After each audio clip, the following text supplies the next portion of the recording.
So this Hudson River Valley doesn't have so much industry, at least on this part of it, at least at this time. How would you think that we are so lucky as to not be so industrial in Columbia, Dutchess, and Greene County? Well, industry appears where either the natural resources, water power or whatever, or navigation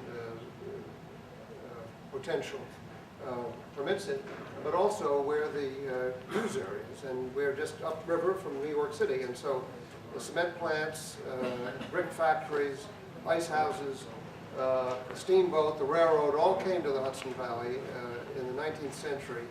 And it followed that nuclear power plants, were going to come along in the 20th, I guess, until they were stopped. But the Hudson Valley also was the place where there was a reaction to all of these industrial intrusions, beginning at with the steamboat, really, and then the railroad in the early 19th century. And so the Hudson Valley has had the privilege, and I think it is a privilege, of being the great national arena of the battle between the engineer and the poet, to put it very bluntly. And this is a conflict that is within the American character, and it probably always will be. And the Cementon case and the St. Lawrence case here in Hudson have been just among the most recent examples of it. Both cases, the poet won, but it is understandable, I think, why industry came to the Hudson Valley, and there will always be some pressure on the valley and on all of us as residents here to allow more of it to come. So we just have to be eternally vigilant. So getting back to the plant, Carl, can you give us a sense of how big the actual plant and the cooling tower would have been? You know, the containment vessel where the reactor is, we all know what those are from the recent problems in Japan. That was like 210 feet, it's about that size, and it's concrete. The cooling tower itself is 450 feet, which at the time probably put it competitive with the tallest buildings in Albany. And it had that hyperbolic shape that's become so attached to people's imagery of nuclear power, when really you have the same shape for fossil coal plants. But it was 260 feet in diameter at the top. So this is not a smokestack. It's a different kind of beast. And it's always been my feeling that when people see cooling towers, they see it's like a giant flagpole for a nuclear power plant. That's the way it's processed in the head. So I guess I'll open up to all three of you. What would be the impact on the cultural landscape of this monstrosity? Well, it would be unendurable, quite literally. I cannot imagine how many photographs have been taken by visitors to Olana over the years, and how many fewer would be taken if that were, an intrusion into that view. It would have violated the whole natural sense, and it would have dwarfed, on a day when the plume was very high in the sky, the majesty of the Catskills themselves. And it's just hard to conceive such a thing. So, Rick, do you want to talk about what people see when they see a landscape? Well, people look at a landscape, they see many things. They see a visual image, that's a simple retinal image, but they also see what they interpret that image to be. They feel the landscape, they sense what it is, and they make conclusions about that landscape as well. And my feeling back then in the 70s, when I looked out from Olana, looked at Winter Scene, that's the painting that you see now as a photograph here, and I realized that had aesthetic values that were fundamental to the citizens of the United States, not just New York. I looked at the guest register of Olana, and there were 55 countries represented in there, virtually every state. And so my conclusion was that if the regulatory powers that be did not understand this, there was no sense in even having the discipline in this state. And by the discipline, what do you, what do you? Visual impact assessment. This is, unfortunately for me, it was the first one. There were no tools. Viewsheds were invented in '75. There were no standards of mitigation. There was nothing. The discipline didn't exist. This case and that view and that painting, excuse me, helped define the discipline. It is the source of what DEC's visual policy is today. Designated resources with national and state level need special protection. And that came from that view. The painting was an exhibit. It was evidence in a case, a painting. You want to talk about the impact of, the visual impact of that on the bend in the river and the view from Olana? Well, understanding the view from Olana means that you can look at a painting of Cotopaxi in South America, or what of Church's painting, or look at In the Heart of the Andes, or icebergs off the coast of Newfoundland, and understand that he was talking about the future of the United States. It's making that connection, because Church was trying to convey the sense of optimism and hope at a time, a very dark time in the U.S. history, pre-Civil War and in the Civil War, into the Civil War. And he was showing how much bigger America could dream of itself through, and it was kind of like a Rush Limbaugh of getting at those gut things in America and put it on painting. And he was able to capture what resonated with people, and that's why his paintings were so popular, or popularly received, and enabled him to become a wealthy man.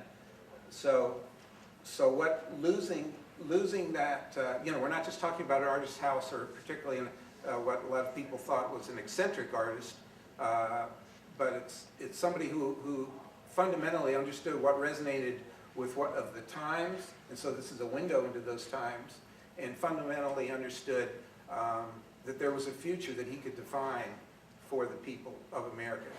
And to lose that view with the power plant, with the cooling tower and the power plant there, really does, we're able to still capture that by seeing that view. If losing that view, you destroy that. So Rick, what do you feel about the composition of the view from Olana, what he did with what he had to work with? Well, it's, for me at least, as an artist and as a landscape architect, it's a ready-made composition, what he painted in that view.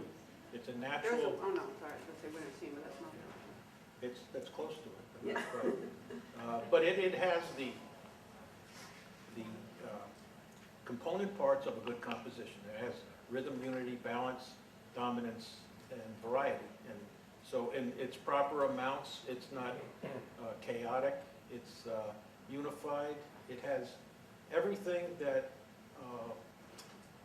any great painting should have, whether it's an abstract or whether it's a landscape.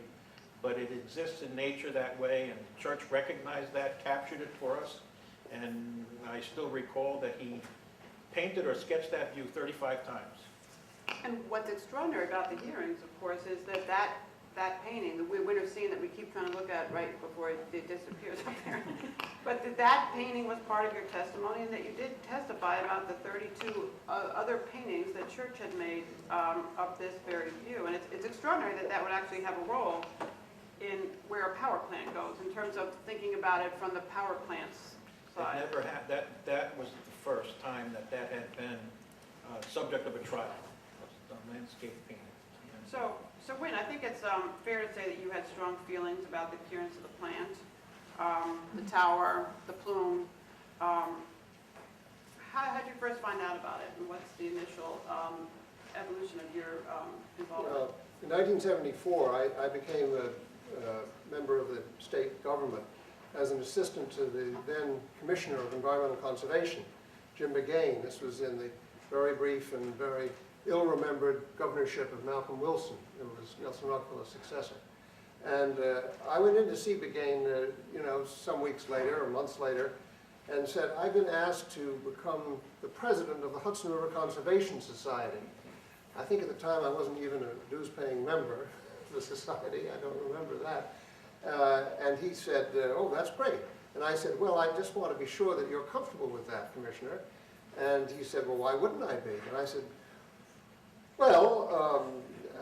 it's just a possibility that the board and the membership will find themselves in a position that's opposed to a position of the administration here. And he smiled and chuckled and said, well, I think that's a risk I'm prepared to take. He was in the process of helping Wilson get elected, and which was a doomed effort on his part, but he wanted all his staff to be networking and everything. Well, 3 commissionerships later, I was still there as an assistant to the commissioner, and I was continuing as the president of the Conservation Society, and it was about 1977. It's when things were heating up in the valley, and I determined that the Conservation Society play a role in this, and the board was agreeable to that. And we formed a partnership with the Columbia County Historical Society and the Friends of Olana. And I had hoped, in my naivete, that the Parks Commissioner, who was the State Historic Preservation Officer, the landlord of Olana, would be certainly tolerate us, if not join our team. But of course, he was working for Hugh Carey, who wanted, at that point, very much for this plant to be built.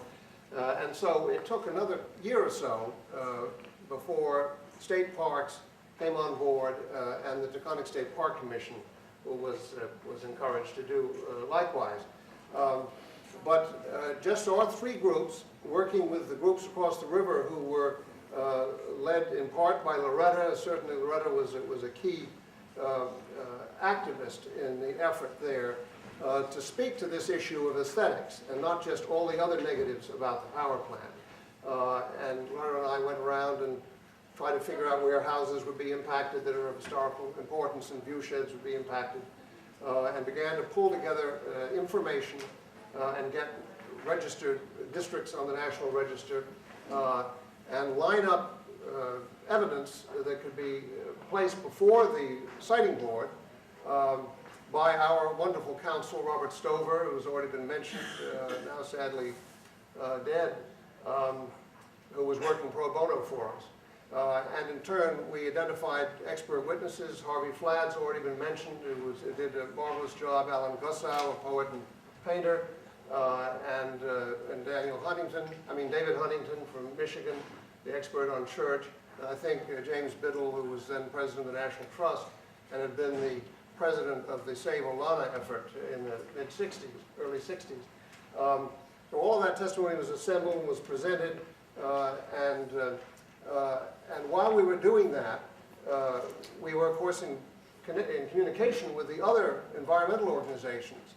And Clearwater, particularly mid-Hudson nuclear opponents, had begun in the earlier days saying clearly that visual environment should be part of this, but then they pulled away and said, no, we're going to focus our testimony, and we're going to ask all our colleague environmental organizations to focus the testimony on the need issue. Is there in fact a need for this energy? And on the issue of where, that's the great view that I think was most effective. And on the question of whether the possibility of alternate fuel could serve the purpose, a coal plant somewhere else. So Clearwater said, Clearwater said, please, Aldrich, abandon this business about aesthetics. It's a silly, frivolous argument, and it's going to diminish the effectiveness of all of our other arguments. And we said, no, we're going to do our thing, thank you. We didn't know that Carl, what wonderful thing he was doing for the federal government, because that was very quiet. That was going on down and shrouded in secrecy at Oak Ridge.